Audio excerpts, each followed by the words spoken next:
What's up, YouTube? It would seem that Drew Stevens has dropped a surprise update video for Thursday's update. Let's see what he's got in store for us.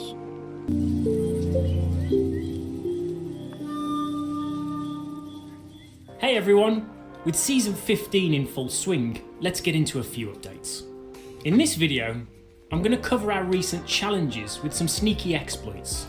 Dig into March's update arriving later this week with updates on performance, security and gameplay fixes, and then finish off with some changes we're going to be making to our enforcement policy. It's all killer, no filler. Let's get into it. Let's kick off with an update on the various reputation and currency issues that have occurred since the launch of the season, as we've had a few. At launch, we quickly saw some players progressing through the Hunter's Call much faster than intended. Fish exploit. And after investigation, it was discovered that crews could duplicate treasured fish as part of the new voyages. While this exploit was resolved quickly as part of our initial hotfix, some players have been really taking advantage. Hey, what's up with this and we camera? felt this warranted this ill-gained progress being removed. On the other end of the scale, at launch, we saw genuine play progress players much slower than intended through the higher levels of the Hunter's Call. While the progression still only curves level were corrected as 76, part of our initial hotfix, something like that. we were unable to correctly boost players to their intended reputation levels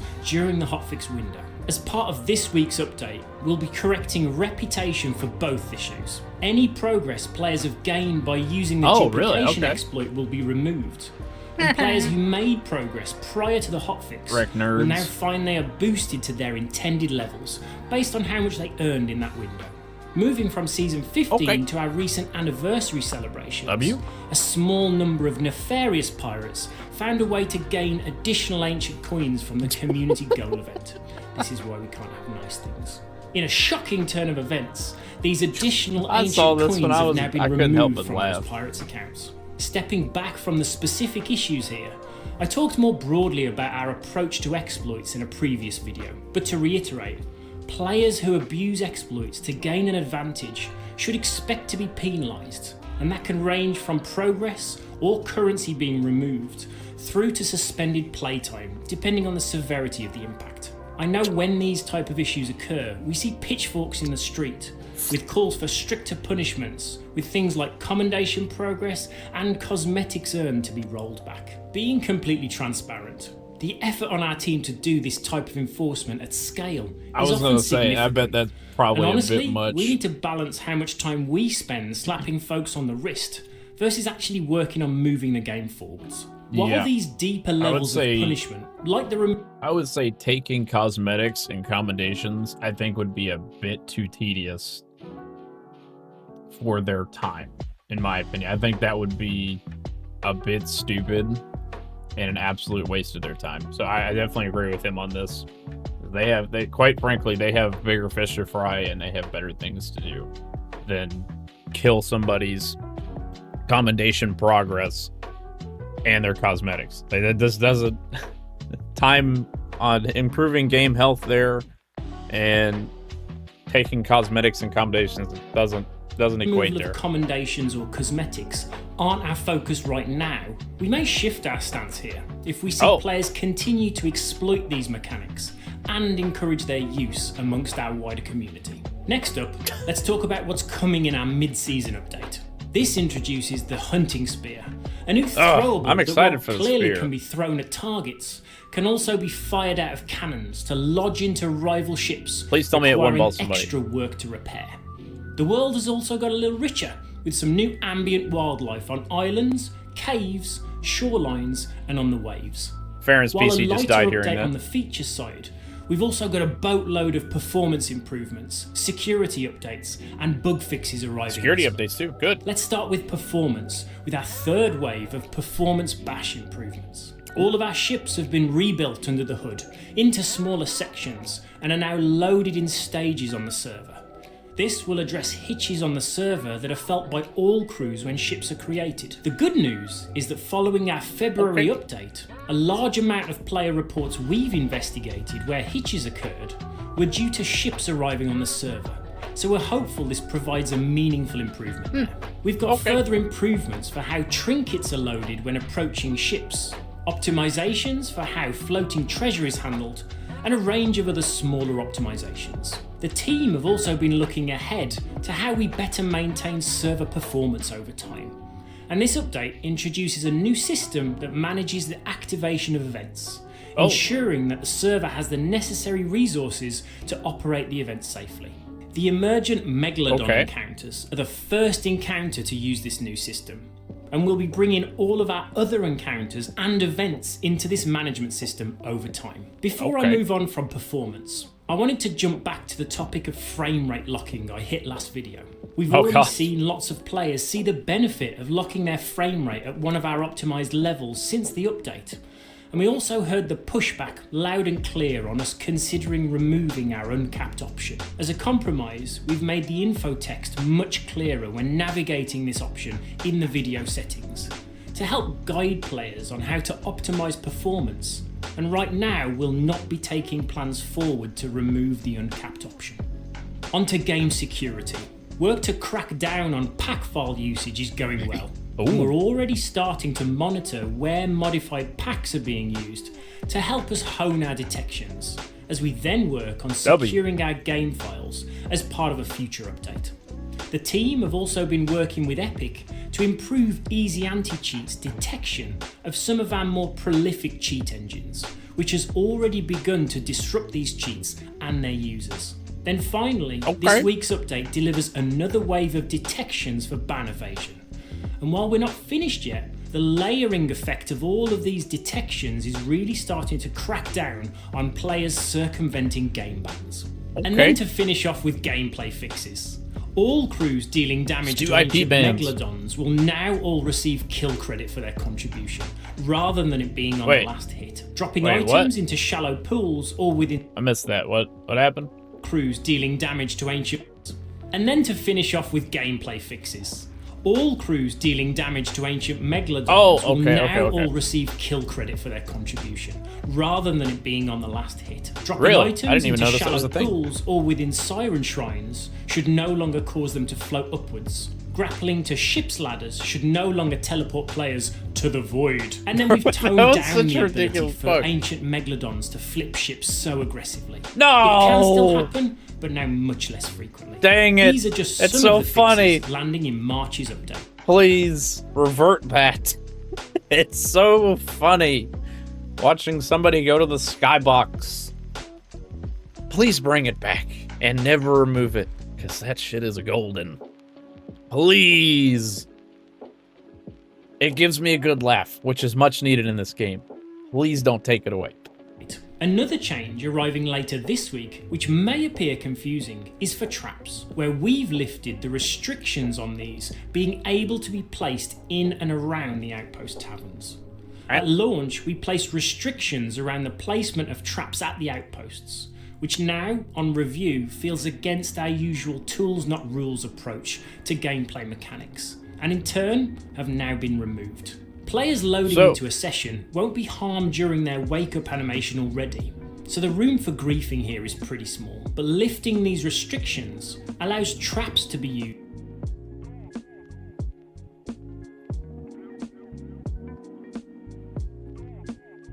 Really?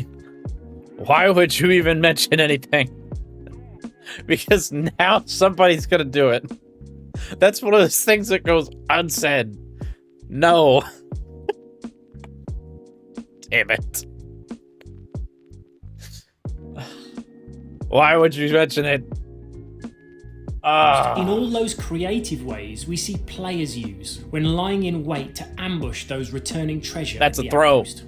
And finally, I want to finish by sharing some changes we're going to be making to our enforcement policy. Over the last few months, we've been taking some time to review our strategy towards enforcement for players who break our pirate code. We've matured a lot as a live service since our policy was first designed, and on reflection, we feel we can create a more fair and transparent approach to enforcement that give players some breathing room when mistakes are made, but most crucially, gives them the chance to be able to learn from those mistakes. Our old policy was a flat 3 strikes and you're out rule, and without providing players clear notice of how many strikes they had on their account, could lead to players receiving a lifetime ban for 3 potentially minor offences spread over many years. Without the transparency about the enforcement status of a player's account, we've often seen this generate frustration, as players feel like our support team has overreacted to a minor offence with a ban, when this was actually the final strike in a sequence. On reflection, we know we can do better here.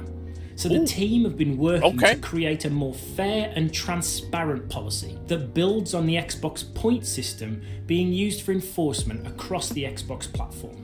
Our new policy will use a point system, twinned with a much clearer communication when offences are logged, and then the ability to self-serve the status of your account at any time from the Sea of Thieves website. Players will start their journey with 0 points, and can accrue a total of 12 before receiving a lifetime ban on their What is this, a account. driver's license? As players receive points for minor offences, they will hit thresholds that issue temporary suspensions, before continuing up to a permanent ban if their actions continue. These offences could either be from players' actions in-game, or our support site, meaning players could receive a permanent ban for repeat abusive behaviour to our staff on the Sea of Thieves support site. This policy will...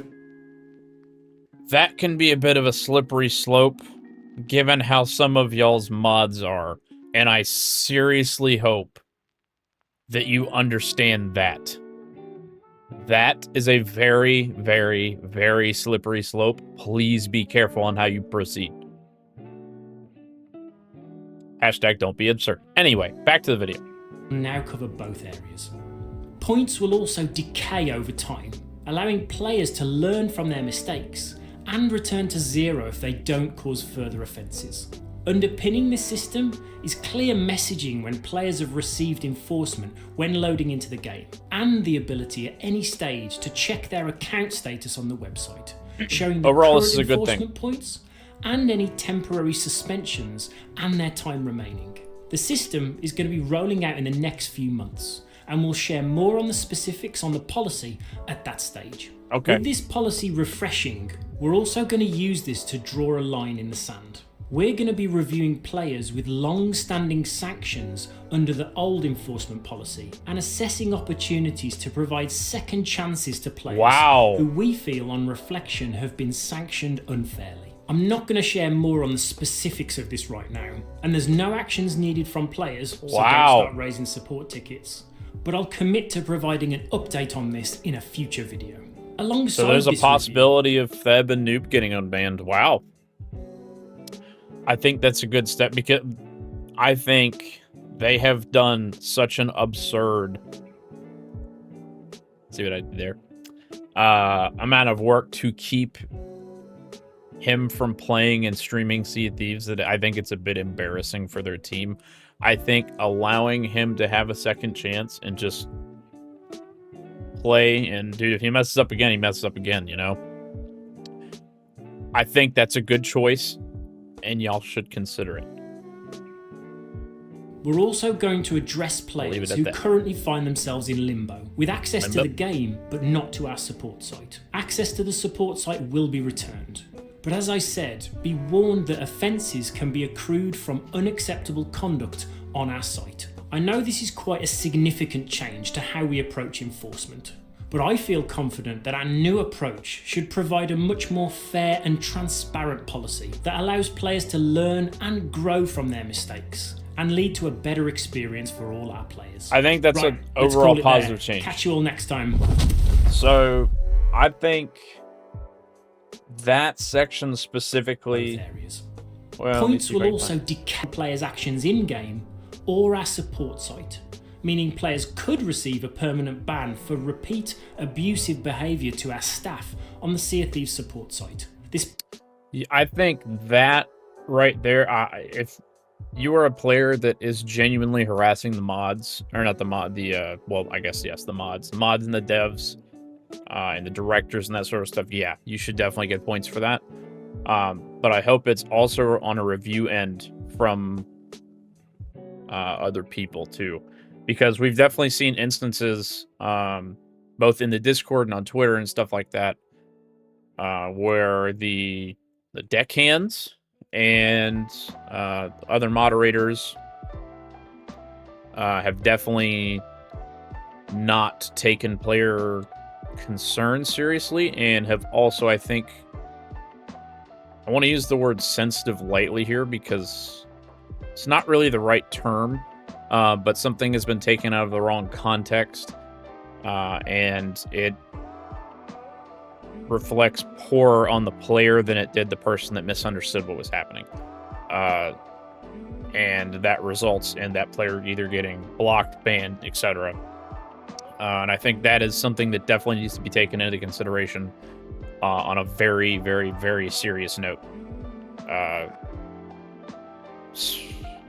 Yeah, especially if it can permanently affect your actual in-game account. That is something that needs to be very deeply reviewed by more than one source. Because I can read something and you guys in the comments might read something completely differently in like 10 different ways. So that's something where like that needs to be like as a consensus sort of thing. If these guys are genuinely harassing the mods, devs, you name it, absolutely. But negative feedback also needs to be taken into account and not viewed as harassment. I think that is a very serious issue. I think it's definitely gotten better over time, but that is something that needs to be taken into consideration pretty heavily, given that, especially, I mean, I'm not wanting to comment so much on stuff on Twitter and the Discord and stuff like that, but I watch everything. And that's just how I am. I don't really not have a heavy presence on there. People know me. I have a reputation, but I'm not spouting from the rooftops and everything on social media about that sort of stuff. But I watch everything. So this just needs to be done very, very, very carefully, and I hope they understand that. But that's pretty much all I'll say on the matter. I think overall it's a very good update. For the extra performance changes, because we've very clearly seen some positive changes here since the second update of opening season, whenever we had those weird issues like was it week 2? Launch week was really good, week 2 was really rough, and then week 3 I think it got fixed, something like that. Overall I think this is a great update. Definitely looking forward to the spears, definitely looking forward to the ambient wildlife and that sort of thing.